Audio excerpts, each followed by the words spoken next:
Let's go. My name's Jennifer Goodman. I'm the Executive Director of the New Hampshire Preservation Alliance. Great to have you as part of this virtual gathering sponsored by the New Hampshire Preservation Alliance. We're the statewide membership-based historic preservation organization, which most of you know. And this gathering is part of our ongoing efforts to help people like you, an expanding group of people like you across the state. Some of you have been on prior sessions since this all began, the COVID era.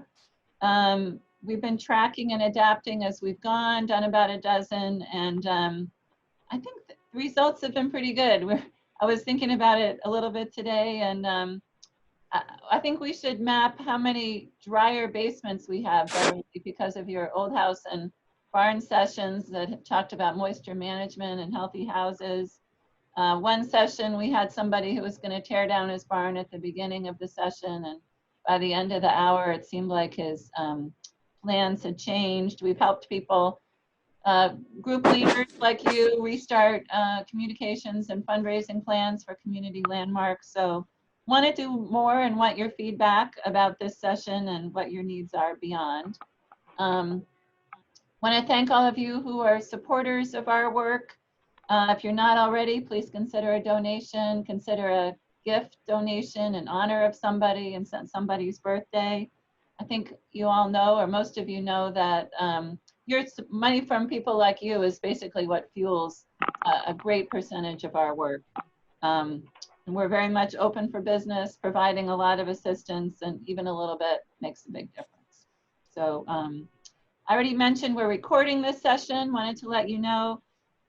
We're adapting them and letting folks have access to the material after this session here today.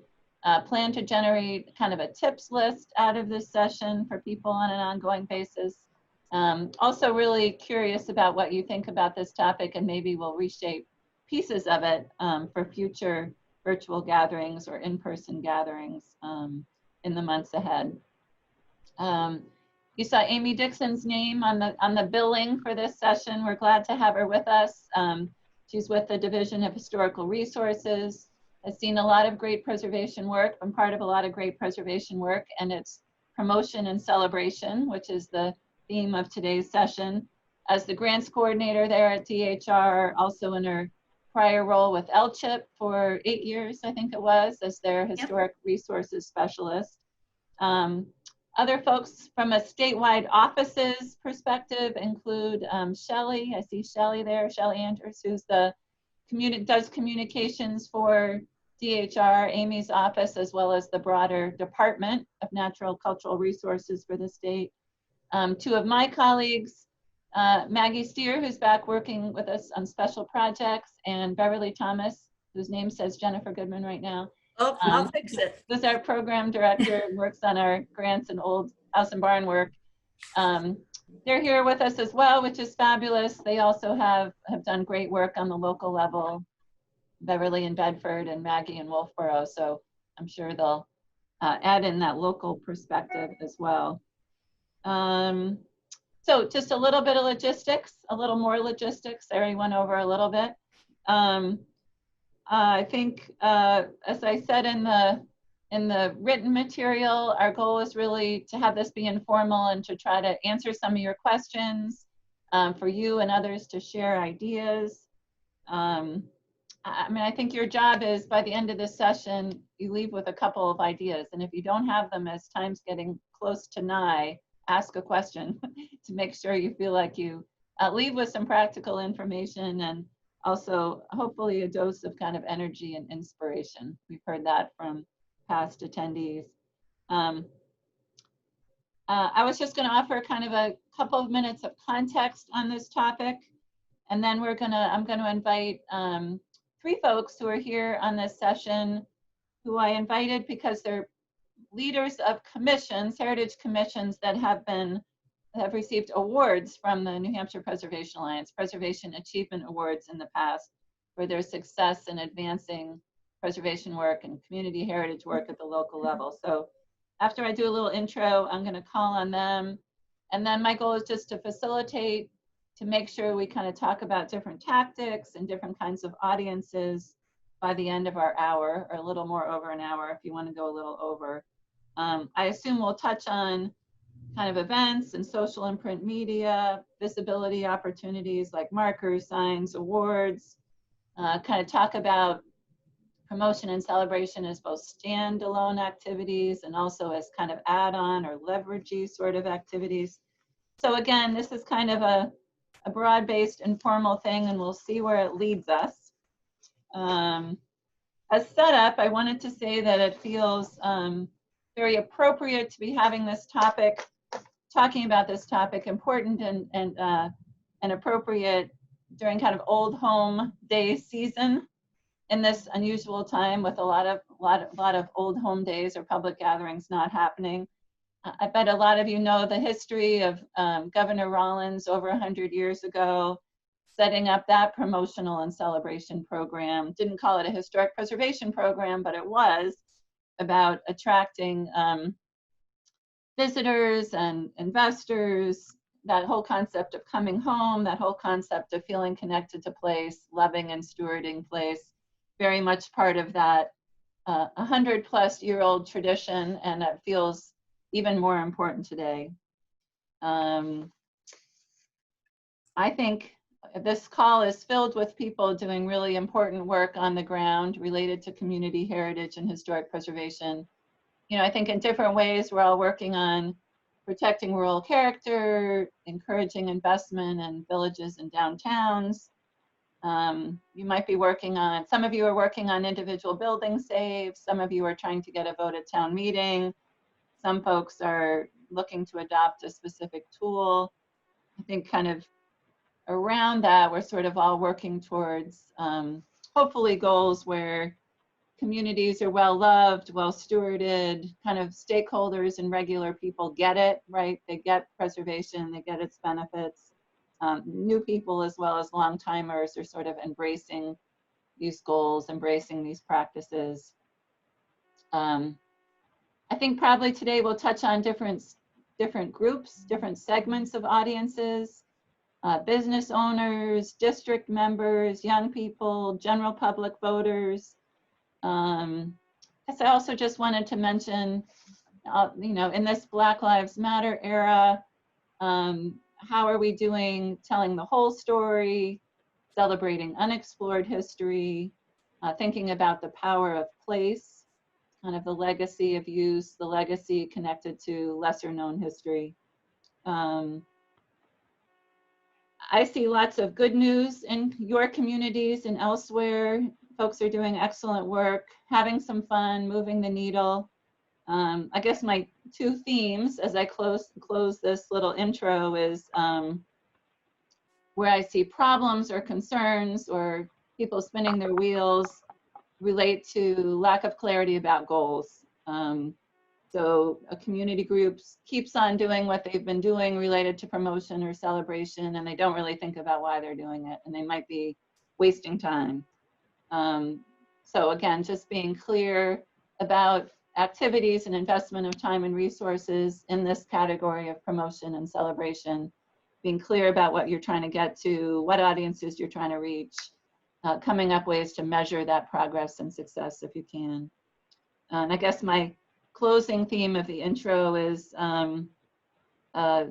where I see problems or concerns or what we really need is just to keep kind of beating the drum of community heritage and preservation. We've certainly seen groups or places where there's a great trend, great support, and then a few things change and the bottom kind of falls out. So the whole, how do we keep sustaining that beating drum? We might be changing the beat, needing different beats, needing different drummers, but how can this kind of concept of community and celebration relate to that topic of getting to that goals by using tactics that feel and are successful, people can get excited about working on towards great goals, great futures. So with that, I just wanted to set it up about being clear about goals, being clear about audiences, finding ways to sustain activities to get to short and long-term goals. And I'm really excited to have a conversation. So I was just going to call on 3 people just to give us short kind of teasers to kick us off, and then I'm going to open it up to the whole group and just try to manage the conversation and let you all discuss and share ideas. So Kathy, we heard a little bit from you about an advocacy issue you're working on right now in Hooksett as the chair of the Heritage Commission. You're on the phone. Are you ready to say a little bit to help us warm up with some specific examples from Hooksett? Yeah, I'm ready. We generally do Heritage Day in May in Hooksett and try to key it to, Hooksett's history. We're lucky enough, we have a little place of our own, a one-room schoolhouse, so if we wanted to hold a program or event, we can do it there, and we invite other preservation groups to join with us. This year, though, we had scheduled a humanities speaker, but because of the virus, all that was shut down. But I gotta say, actually, it turned out very well instead. We did a history scavenger hunt. We have our own local historic roadside markers. So I did up 10 of them. I did up a location guide with directions to each of the markers and a picture, either current or historic if they're gone. And the participants were directed to go to each marker and jot down a fact from each one. When complete, they mailed the facts in to me, and that was their entry in a contest. So we had a lot of nice comments. I had fun myself, but we had a lot of nice comments thanking us for a family-safe event, how they learned something new, how much they enjoyed it. Coincidentally, all the schools were closed, but the principals were kind enough to advertise it to the parents, so we did have families go. So we ended up awarding prizes. We have a merchandise line, so we gave the winners a piece of our merchandise. So, and the interaction was nice. I got a chance acknowledging the entries, and they'd write back, and then they chose their prize, and that would be another interaction. So they kept seeing our name, which was good. And we got to publicize the marker program and call attention to our merchandise line. So that's one of the best things we've done in quite a while. Sounds great and perfect for this environment and meeting multiple goals. That sounds great and fun. Yeah. Any questions for Kathy before we move on? Could you please say what your organization is again? What is your organization in Hooksett? The Heritage Commission. Aha. Thanks, Anne. Maggie, did you have a question or point? I did, Kathy. I think I missed, how many days did you run this, or was it just a single day, your Heritage Day? It was for the month. We had Okay. to change it a couple of years ago. First we went to Heritage, because if you have 3 or 4 organizations, you can't do everything in a day. So we changed it to a month, and then we wanted, we just ended up spreading it out. So it was the whole month of May. That's Sounds great. Yeah. Easy It model is for kind of- other towns to do, I think. Yeah, and pretty easy, if you have, and even if you don't have the markers, can't you do like a little box with some kind of slips in it, leave it on the doorstep of a site? I mean, you could adapt it without the markers, but I wanted them to know about the marker program as well. So it is a little discouraging that after we've been doing this for 10 years, we have 10 markers, that there were people who said, really? I didn't know about that. And we have publicity for each one and unveilings and all that stuff. But, you do what you can do. Keep And beating you the drum. appreciate what you get. That's right. And a great way to get the younger generation involved. Oh, I thought that was so fun. One entry we got was a little girl's actual printing. And her mother said she's in 2nd grade, and this is her entry form. It was so sweet, to actually see which fact she chose, and then she printed it herself. So, yeah. That's great. Thank you, Did you Kathy. get any selfies? Did anybody say, we're going to take a selfie at each spot? I didn't, and I didn't want to post any because then it would take it away for the other people. Was They would scavenger see the hunt. mark. Yeah. Right. I Right. wish I did have some. Oh, let me take it back. I did have one picture of a woman who parked her motorcycle in front of the sign and did send me a picture of that. Christina, would you be ready to go next? Well, can you hear me first? Yeah. Yes. Yeah. We can't see you though. No, I Christina- know. Someone called in and it knocked me off, so I'm afraid I missed most of Jennifer's introduction. So I thought it was safer to just come in and on low wattage. So before we Christina, leave, chair of the, introduce yourself, please. yeah. So Christina Ashton, I'm chair of the Moulton Borough Heritage Commission. And I was hoping before moving away from Hooksett that we'd hear a little bit more about the stone house and the hot button issue, because it would have been an easy segue for me to talk about our current issue. But if you want to skip over that now, then I can just proceed. Why don't you proceed? So- And come back. Okay, so I wanted to say that from my view, being on the Heritage Commission as the chair since its inception in 2009, the most significant thing is to make sure you're working closely with planning. And that means in our case, we were lucky enough to hire our first full-time planner in 2010. So we've had 3 planners and I've worked with all of them, and the value of communication between land use boards is enormous when you're dealing with historical resources, particularly where we have a village that we have been trying to do the nebulous revitalization of for some time. So that said, we have also done a number of wonderful planning studies, and we've had 2 planned New Hampshire charrettes, one in 2012, one in 2018. And last summer, we were lucky enough to be part of the UNH First Impressions program. And all of those studies emphasize the importance of retaining landmark historic buildings in the village center.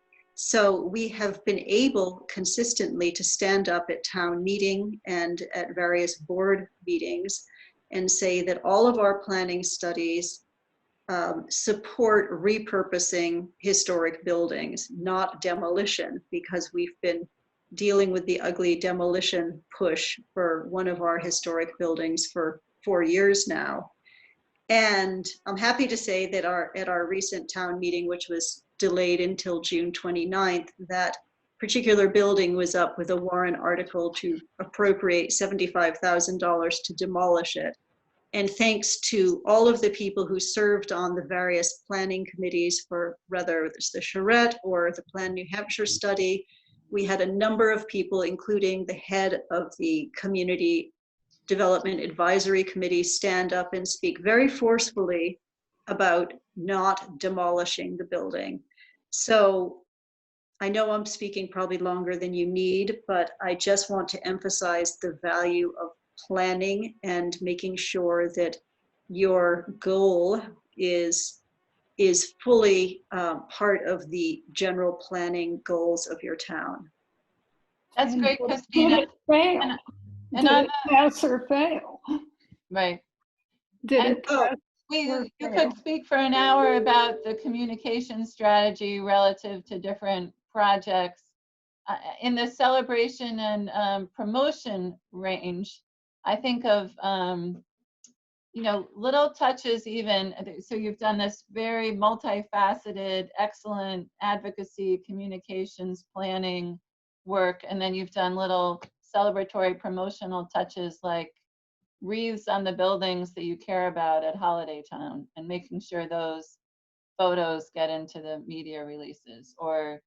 Right, and we've also successfully done open houses at that particular property for 4th of July open houses because the parade goes by, and that's also a nice thing to do. Yeah, so excellent pieces of overall strategies trying to move the ball forward. That's great. Well, I'm sure we'll come back to other examples in your town. Pam is the 3rd of 3. I just was invited to offer a little teaser of your work as the Heritage Commission, a long arc of successful work in Wakefield. Pam? Yes, the Heritage Commission in Wakefield was formed the first year. So we've had 27 years of work. And initially it was a real struggle because we were so new and the whole idea was new and we didn't have a lot of support in town. But I thought what I'd talk about is our first project really was a stepping stone to many other things that we have successfully done. And so in that very first year, one of our landmarks in the center of town was in terrible condition and had been foreclosed upon. It was the Garvin Building, which is in your preservation handbook. You use that a picture in your handbook. It was the Garvin Building. It was boarded up, windows were gone, the siding was in terrible shape, the roof, etc. And the bank or the holding company was not able to sell the building. And so what would ultimately have happened is this building in the very center of our town, which was built in 1872 when the railroad first came to Steubenville, it was the first building, would be torn down. So we decided what we should do is try to save that building. Being a realtor, I was able to negotiate a contract with the bank that allowed us to have 6 months to raise the money we needed to purchase the building, and we successfully did that.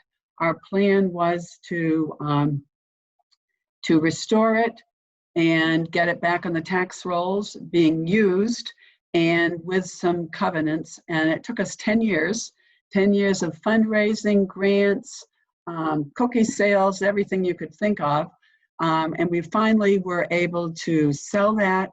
And with that money, we used to several of our other projects. We purchased the railroad station in Union. It had been sold to the last station master when the railroad became defunct and was turned into a 3-bedroom house, picture windows, blue vinyl aluminum siding.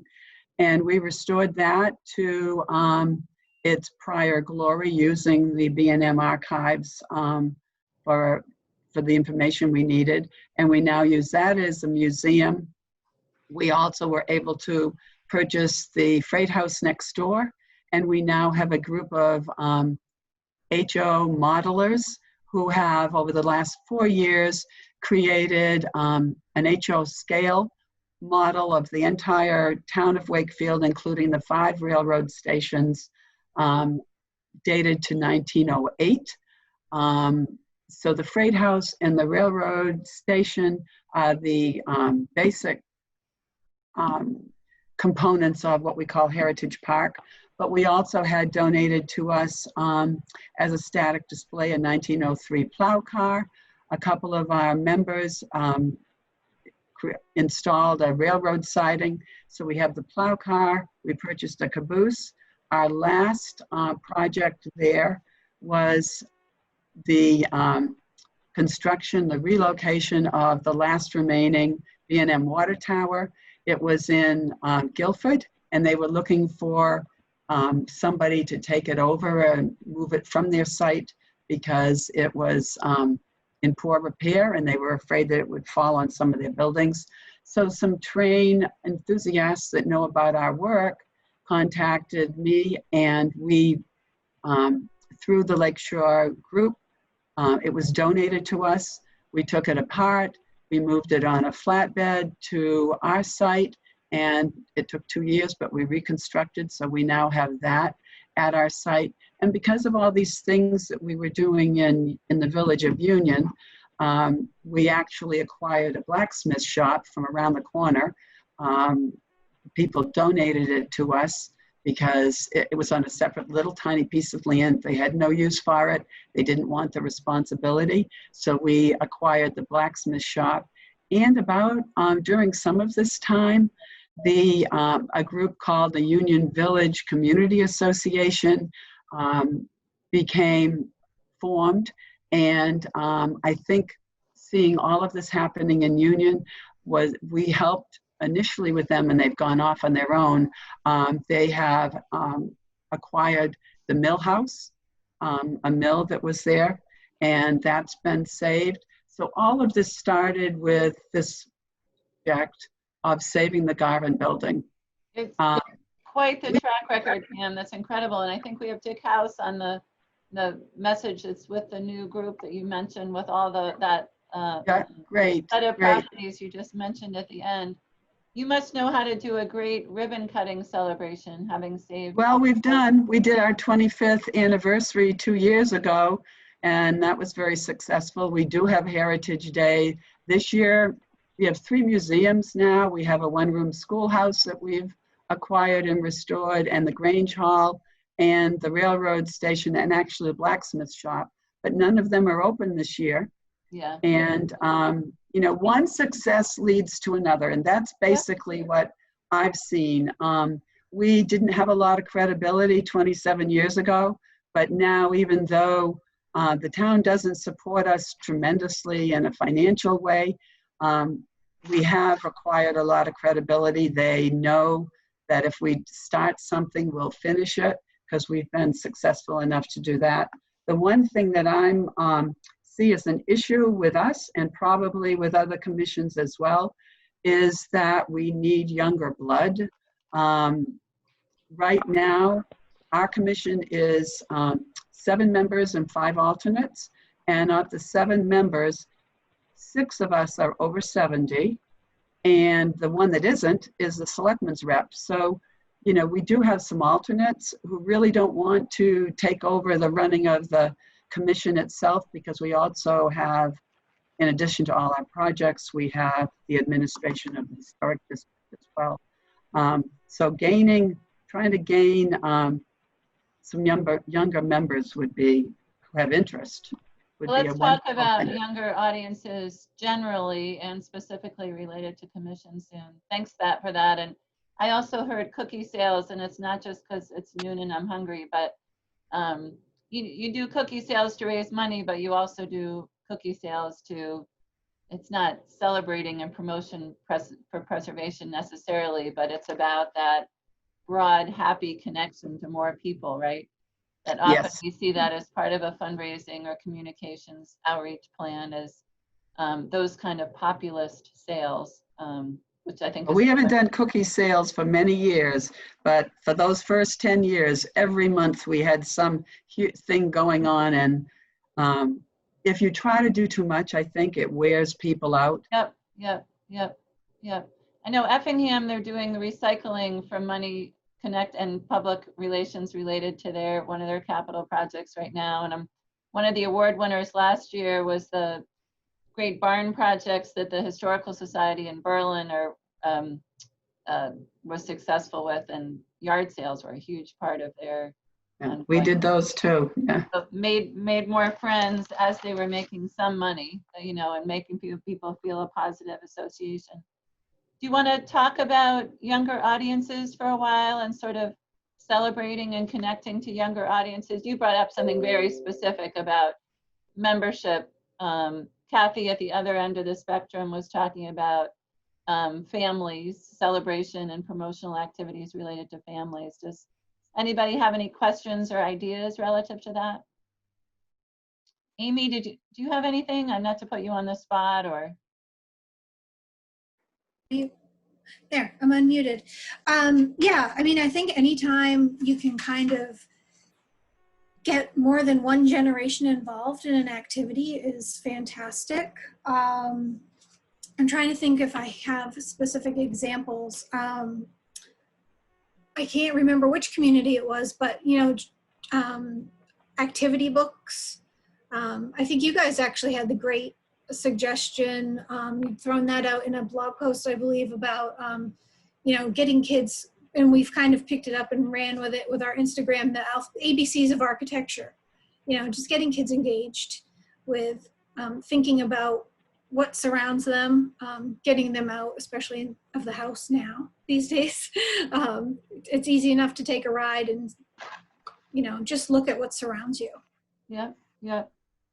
We've worked with the rec department and had them, they do some summer programs, and not as often as I'd like, but a couple times we've done programs at the railroad station involving them, and the kids didn't want to leave. Yeah. because we have so many hands-on projects that they can, or items that they can work with. They don't want to leave. And of course, having the train come in the summer, North Coast usually brings down a rail car, and that is a great way to get the families together. Mm. We have volunteers that are young, but we're not finding people that really want to Do the be next on meeting. the Yeah. commission. Right, yeah. I would just on the same theme point out that I know there's a number of historical societies around the state that have scholarships for graduating high school kids.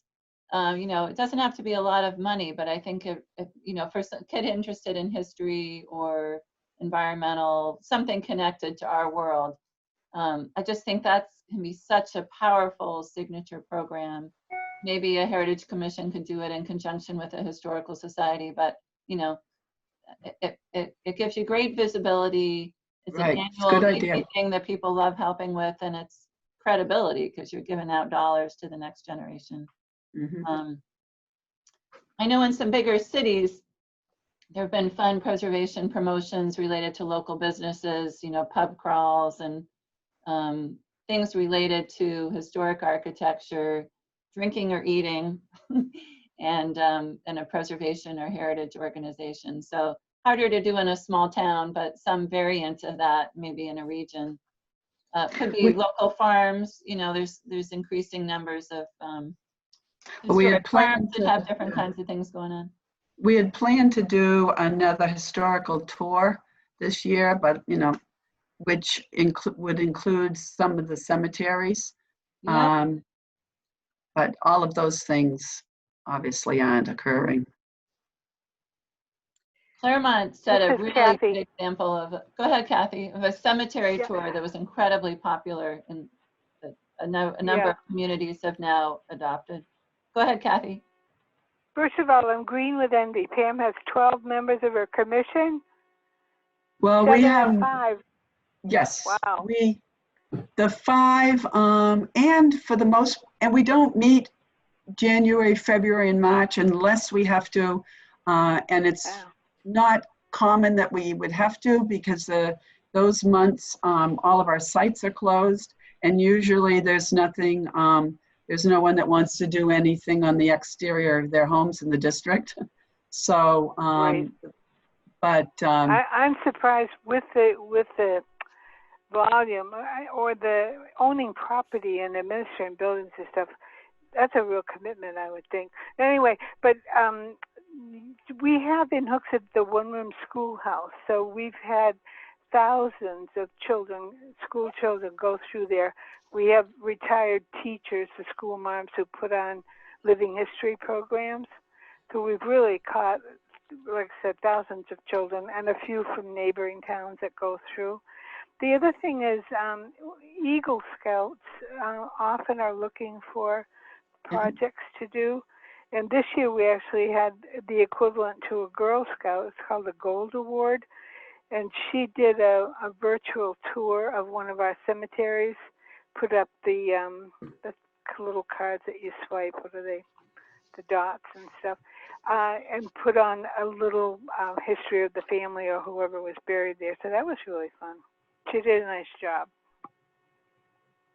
That's a great point. May I say a couple of things? Christina here. Yeah, Christina, go. So just to follow up on what Amy was saying, I think you might have been thinking of the town of Belmont. The new Heritage Chair, Vicki Donovan, distributed, even in this COVID moment, they had put together coloring books of historical buildings and landmarks in Belmont. And Vicki is a retired teacher, so she had all those connections, and they distributed them to all of the, you know, kindergartners or first graders or whatever as something they did this spring, which seemed to be a nice idea. And then the other point is, like Wakefield, we did have a barn tour planned for this summer for mid-June, which has now been postponed to next June, optimistically.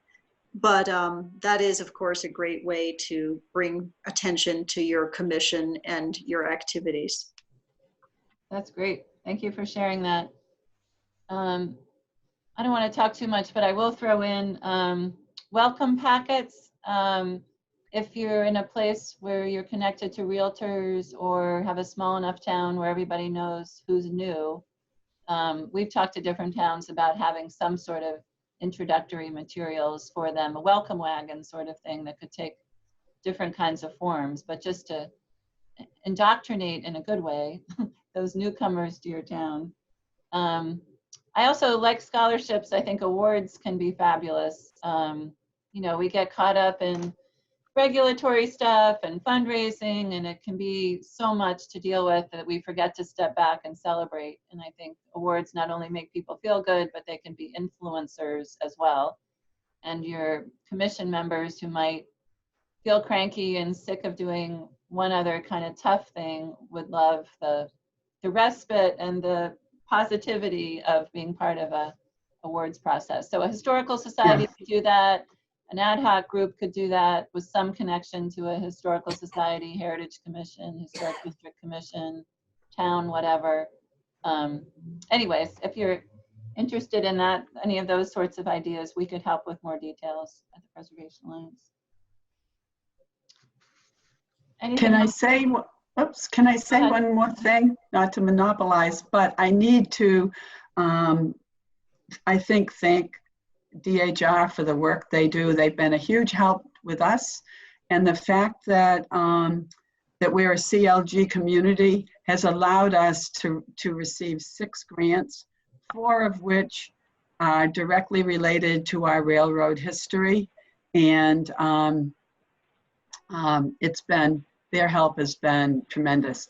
And being a CLG community is probably one of the best things that we did. It took a while, but it's a real positive move for any commission that can accomplish that. Amy, do you just want to mention what CLG is for people who might not know? Sure. That stands for the Certified Local Government Program, which is a partnership between federal, state, and local level governments. It's a program that was started by the National Park Service, whom we get funding from. So that's where the federal state partnership comes. And then the state works with local historic districts commissions to kind of formalize that preservation partnership.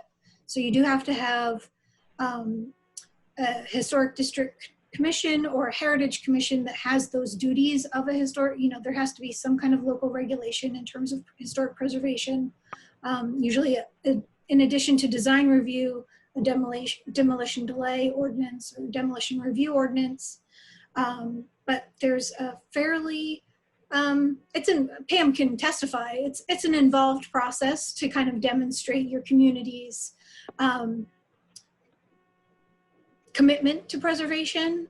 But so there's an application process that's reviewed by the state that then goes on to the National Park Service, and the National Park Service is the one who certifies and designates the community as a certified local government. But the upside is there's money attached to that. So we do annually grant between $60,000 and $65,000 just to those. We have 25 CLGs in New Hampshire right now. Maybe about a third of those are very active.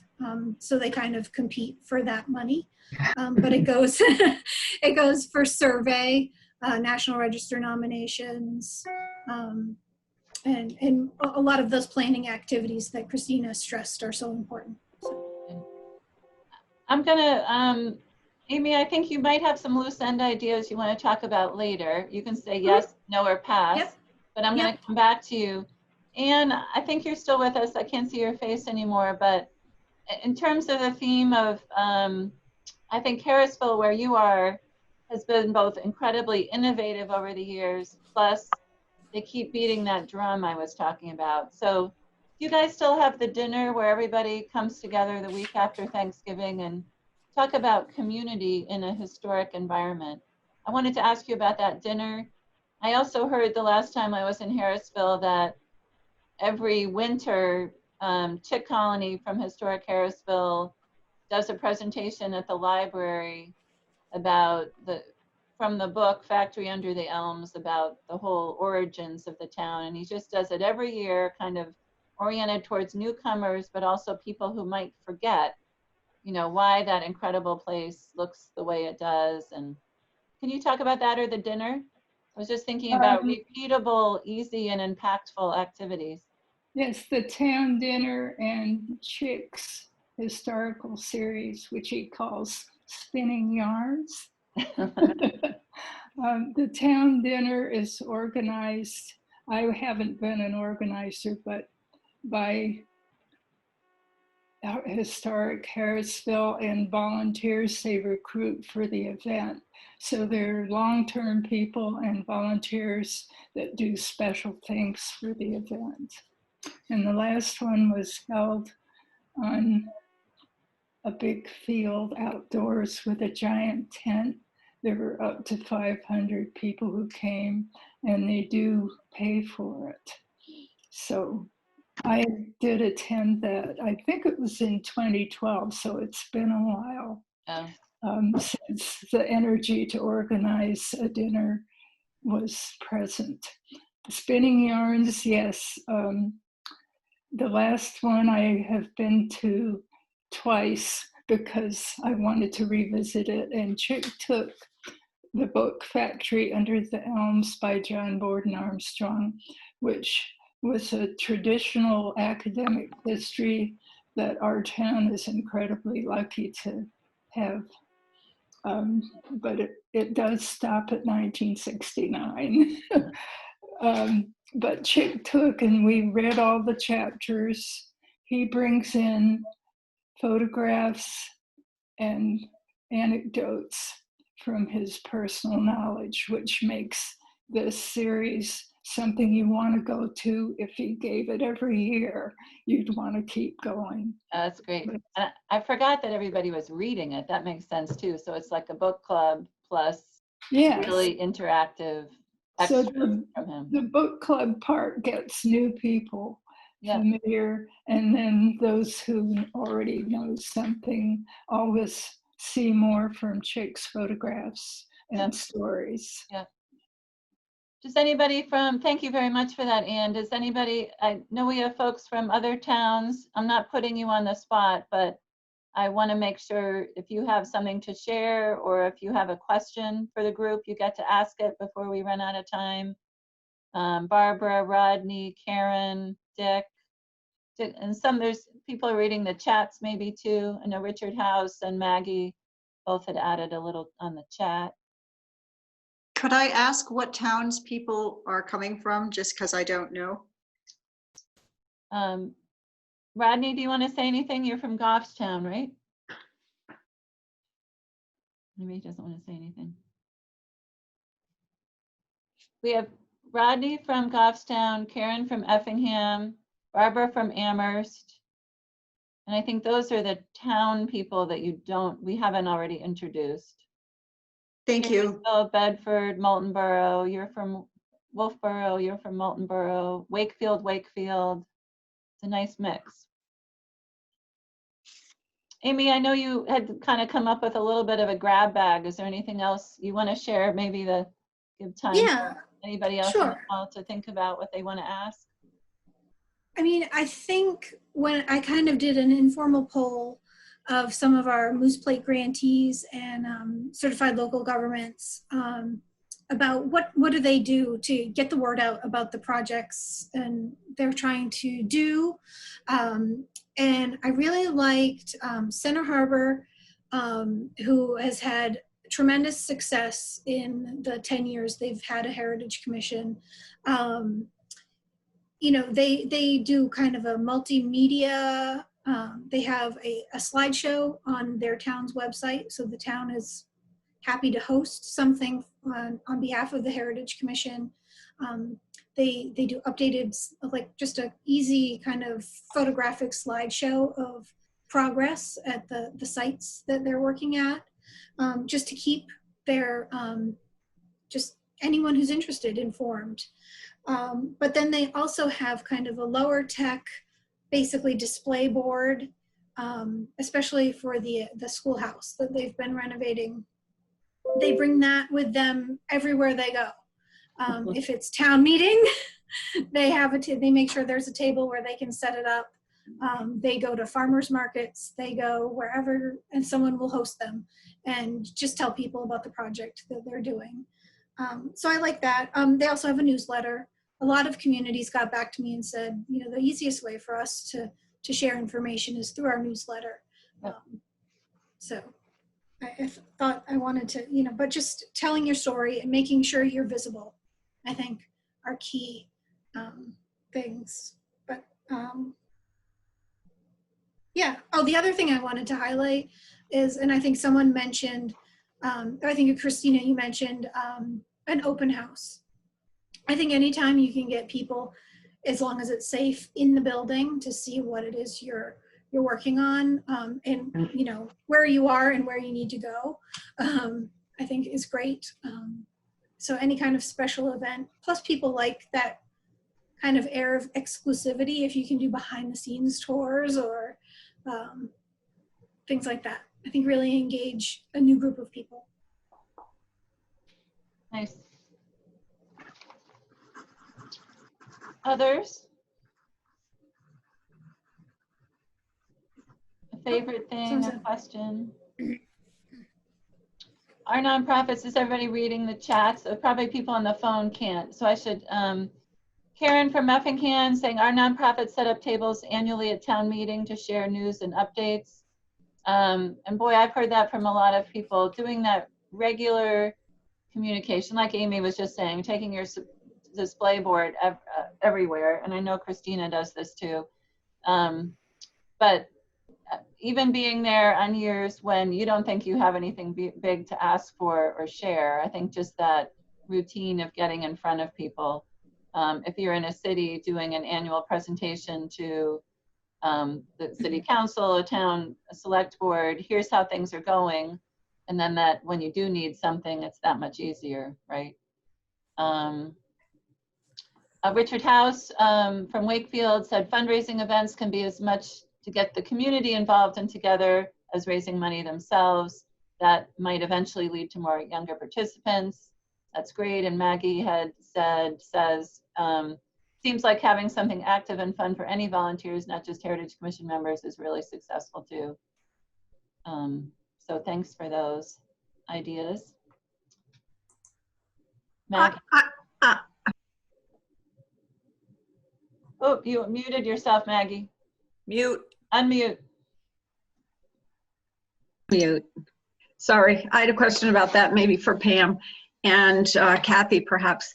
And Pam, is it true you're still in Florida? You can't get home? True. It's because we don't feel comfortable. We're in that risk age group with some other health issues. And yeah, we don't want to stay in hotels overnight. So I may be here till next May. Doesn't look good. Sorry, I'm sure that's Wakefield's loss. Well, you know, I'm still due to online. I'm still involved, and Clearly. I do have, and Phil acts as chairman physically when I'm not there too. But we can do Zoom meetings. Right. Yeah. I'm struggling with getting members engaged, and perhaps it has to do with what some towns are finding is that people don't really want to serve on a board, but That's maybe it. they do want to do something a little more active and sociable. So I'd just love to hear a little bit more about your take on that. When you started the Garvin building, how did you recruit people? You know, who was the project manager? Obviously, there's a certain amount of expertise that's needed here, and not every Heritage Commission has those people. But advice for others? Yeah, well, we had, before I was chairman, do you remember Beth? Did you ever meet Beth McCrory? She ran the commission with an iron hand, and we did everything Beth wanted. She was nearly 100 when she passed away, but she had written 9 books, and the book that we use as basically our Bible, it's like 1,300 pages. She did a history of the town of Wakefield through probably 1979, I think. So she was a very strong organizer. Her background was school administration, and there were several of us who lived in the district who all grew up in Wakefield. And so there were 4 of us plus Beth who just wanted to preserve our community. And we went to school, we did presentations at the Historical Society, at every group we could, the schools. There wasn't as much technology then, but we physically went out and talked about everything, what we were trying to do with the Garvin building to every single organization in town. We even got donations from the 8th grade class at Paul's school. We just went out and talked to everybody. And we did, again, fundraisers, everything you can think of, from, as I said, gingerbread cookies for town meeting, to yard sales, to auctions, to the bond tours, everything you could think of for 10 years. And it was, that might have scared some people away then, because it was a lot of work. And, now that we have so many buildings and so much responsibility, that may scare people away too. I don't know. I really don't have the answer to that, but I do see that we can get a lot of people in the community to do small bits. They just don't want to be on the commission. Even people that have helped us over the years, over and over again, they don't want to be on a board. And that our one-room schoolhouse that we just acquired, the only reason the selectmen let us get it was if there would be no expense to the town, not $1. They can't help us with electricity. They can't help us with plowing. There's nothing that can come out of tax dollars. It has to all be from our fundraising. So we still have some ways to go, but at the schoolhouse, we held a reunion, because there was still, the last school class there was in the 50s. And we did a class reunion, and I don't know if in Hooksett, if there's any students, elderly people now, obviously, who went to school there, but that was a huge success. And we had people wanting to know if we would hold it every year. Made you tired. That's that old home day, coming home sort of feeling. Right. Of how do you Yeah. remind that when there isn't as direct of a connection, as direct of a connection? But Yeah. Okay. Yeah. Thanks. yeah, I don't know that's if that a good helped you, question. Maggie. It's hard, isn't it? I think it's making the tasks transparently. What am I trying to say?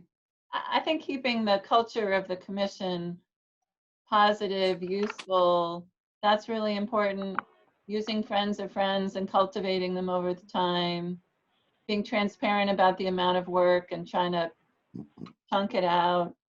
I don't know. It is hard, and it never goes away. You need to keep sustaining that energy and renewal and succession planning, which is really a challenge. And three buildings that we have to have open for 3 months requires docents, and we require, at least 2, preferably 3 every day that the museum is open in Union, the railroad station, and it's we've gained some people who are not members, but it's long range. Someone's got to, take our place. Yeah. Anne wrote about this topic and said, how do you achieve volunteer board members having the confidence to take on this sort of responsibility? And I think this is an answer and a question, maybe. Town staff support, workshops, and a dedicated chairperson. Well, we've definitely, our profiles at the beginning of this were certainly dedicated chair people that we're really fortunate to have working in those towns and being great mentors to the rest of us.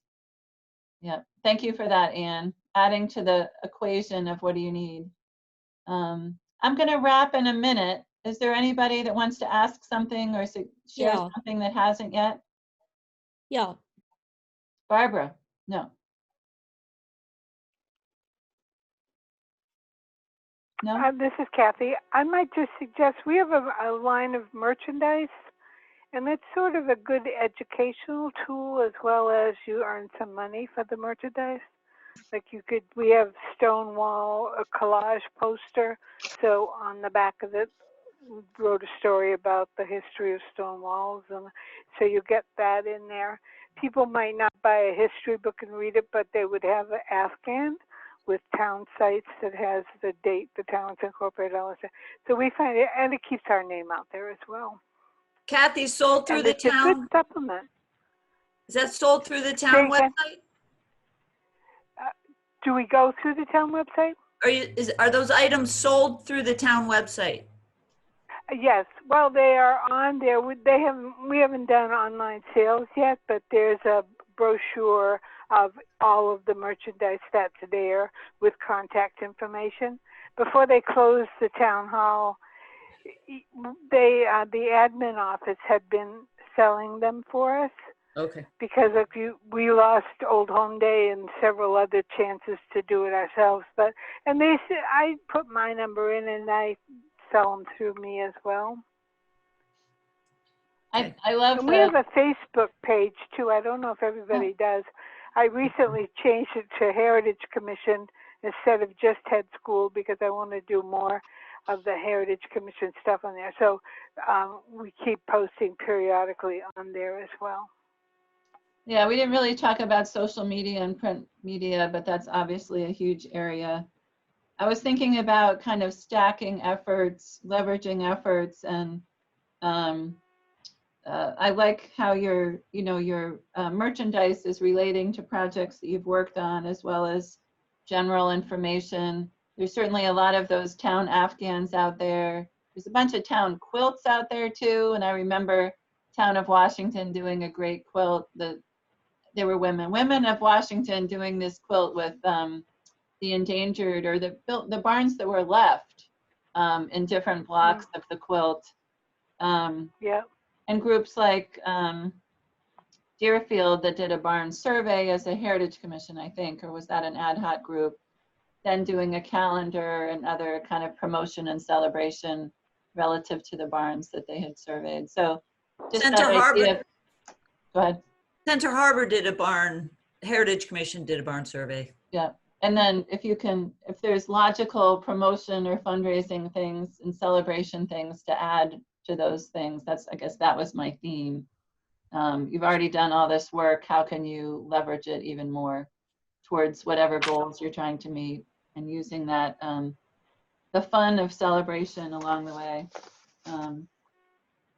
Jennifer, I think Barbara Williams tried to ask a question. Barbara, you're muted. That was the problem. Can you hear me now? Yep. Thanks, Okay, Beverly. great. Yep. Great.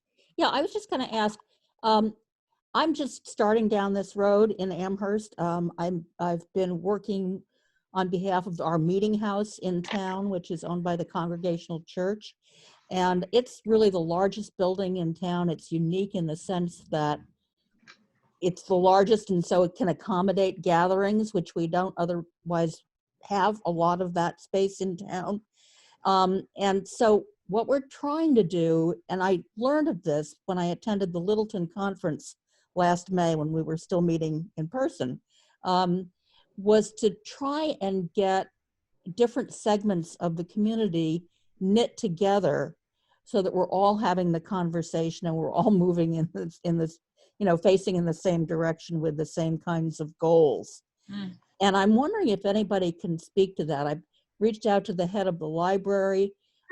She's very interested, the executive director, in working in this connection. The folks at the Historic Commission are. And I'm trying to figure out what the other segments are, whether to involve the Board of Selectmen, the Planning Board. We're at the tail end of the life of our town plan, and that's going to be looked at in the next coming years. So I'm just wondering how you really pull the community together to be as purposeful as you can be. And if anybody has any experience in that'd be great. I can say from Moulton Borough, if I may, Christina. when we pulled together the team for the 2018 Plan New Hampshire charrette, we made sure that aside from a heritage, planning, conservation, board person, that we tapped all of the major community organizations, the church, the women's club, the Lions Club, etc. And having all of those representatives serving on the steering committee helped very much to get the information out to a larger community audience. So you might think in those terms, not just town boards and a few staff members. Right.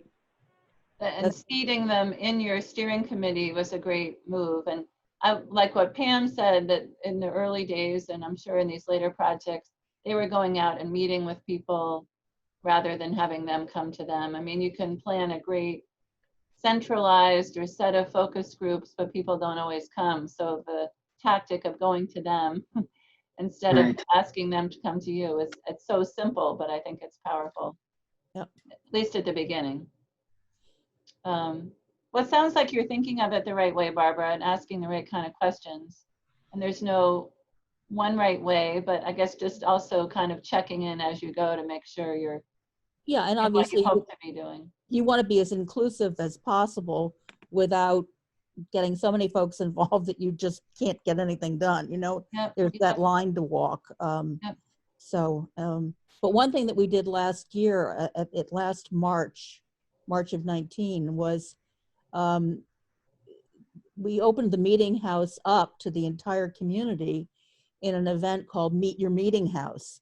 Oh, cool. And we had different people from town who've lived here forever, and they shared their sense of history of the community, and we shared the history of the building, and we had photographs and sort of slideshows and PowerPoints, and we had quite a turnout for that. And we're going to continue to do that on a periodic basis just to get people excited, and then cookies and punch downstairs and a lot of good conversation that's very community based. So that was a home run for us. And we'll do that again. So that sounds great. That sounds really great. And we have, church, a lot of these community landmark projects have a lot of similarities, but I'm looking at Maggie, who was part of this. The Partners for Sacred Places has great materials about how to look at your community in the kind of the widest sense, and to kind of map where your strengths are and where you have more challenges, and how to make your case to a wider community. That they have really fabulous materials, so I can send you a link to that. That'd be great. I would really appreciate that, Jennifer. But thanks for sharing what you've already done. It sounds good. Thank you. Maggie, did you have something about that? I was just going to add that for many congregations, if yours, Barbara, is still an active congregation, it's hard to go outside that community of people who attend church there to ask for money to fix a building. But we had a property that was called itself the kitchen of the community. This was a church in Ackworth. And while they had the meeting house space on the second floor, the first floor really was the community kitchen and gathering space. And I think it's worth it to just kind of do a survey of the town and say what needs are not being met right now that maybe this community, this church could meet, and then find a way to expand the number of people who want to help maintain the building. That's why I want to have a dialogue with all these different segments in town. Exactly. Thank you. There's a last little piece of some of that Partners for Sacred Places work where they have an economic halo study. I just love that concept, but it's the same could be true of all the other properties that you folks are working on, that there's the direct economic benefits, but then there's the secondary and tertiary impacts in the community. So. And don't be shy about kind of claiming other people's territory in a friendly, nice way. For instance, in my town, there's now a woman who started a trolley tour, and she narrates the drive around to all the historic sites. Well, the Heritage Commission didn't really do that, but that's certainly something that we can claim as a success for the community. Right. Good point. Alliances and communication. But Best-selling merchandise? Anybody have? Kathy, what's your best-selling merchandise? Well, the Afghans, a lot of times they buy for retiring teachers and employees. And we also did an older map of the town, and that's been kind of popular too. And the cat's meow pieces, it's hard to tell. It goes in cycles. Goes in cycles. Well, all this work goes in cycles too. Should we sign off to kind of stay to our allotted time? And I just wanted to say you all are doing amazing work, all different kinds of preservation and community heritage work, but thank you for it. And appreciated the opportunity to share some ideas during this hour or so. Thank you to Amy and DHR for being a nice, great partner in all of this. I'm going to send you a link with a very simple evaluation form that may link you to other SurveyMonkey form Pam warns us. So that's not the Preservation Alliance if you get a secondary evaluation afterwards, but I'll try to fix that, Pam. Thanks for the heads up. And keep on supporting the Preservation Alliance and doing your great work in different ways, and stay safe and healthy. And thanks for your time. Thanks for the great Thank you. Thank you.